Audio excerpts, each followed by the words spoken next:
Các bạn đang xem video trên kênh Thị trường ô tô xe máy. Toyota Corolla Cross, những cơ hội và thách thức trên thị trường Việt Nam. Toyota Corolla Cross chuẩn bị về Việt Nam sẽ có nhiều thuận lợi về mặt thương hiệu, nhưng sẽ gặp không ít khó khăn do chỉ có 5 chỗ ngồi và không được hưởng ưu đãi 50% lệ phí trước bạ. Ngày 9 tháng 7, Toyota đã chính thức giới thiệu dòng xe hoàn toàn mới Toyota Cross tại thị trường Thái Lan với 4 biến thể trang bị. Theo tư vấn bán hàng, hiện đại lý đã nhận đặt cọc và giao xe tới tay khách hàng Việt Nam trong tháng 8. Corolla Cross được kỳ vọng sẽ trở thành một trong những mẫu xe chủ lực của Toyota Việt Nam. Toyota Corolla Cross có cơ hội rất lớn nhờ xu hướng crossover SUV đang tăng trưởng nhanh tại thị trường Việt Nam. Trong năm 2019, doanh số crossover SUV đạt tổng 91.575 xe, tăng 62,2% so với năm 2018.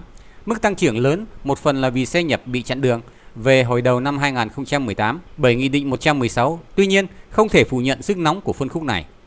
Giống với những người tiêu dùng quốc tế, người Việt chuộng crossover SUV vì sự đa dụng, phù hợp với nhiều loại địa hình, tầm nhìn thoáng, khoang hành lý rộng rãi và thiết kế mạnh mẽ, thể thao, không còn thua kém những dòng sedan hay hatchback cùng tầm giá. Xét về thương hiệu, Toyota hiện có doanh số đứng đầu thị trường ô tô tại Việt Nam. Vì thế, Corolla Cross cũng được hưởng lợi nhờ hãng xe Nhật Bản có lượng khách trung thành rất lớn.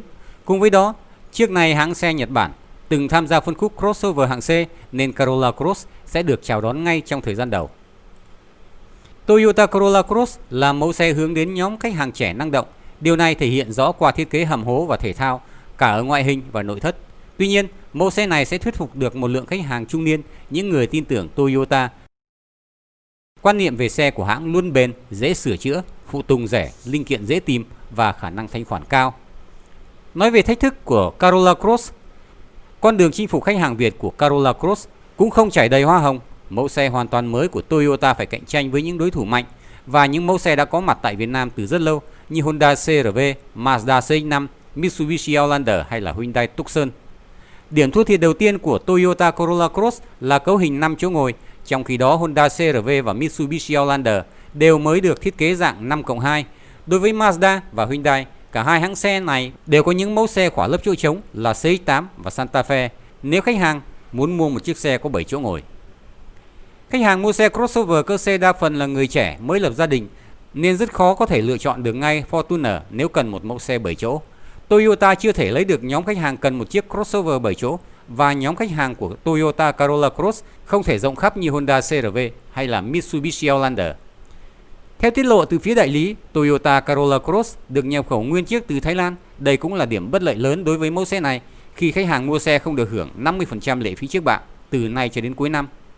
Hầu hết các mẫu xe trong phân khúc từ Honda CR-V, Mazda CX-5, Mitsubishi Outlander, Hyundai Tucson cho đến Nissan X-Trail đều đang được lắp ráp trong nước, đồng nghĩa với việc được hưởng ưu đãi phí trước bạ, chênh nhau vài chục triệu đồng trong giai đoạn này là điều đáng cân nhắc đối với người Việt.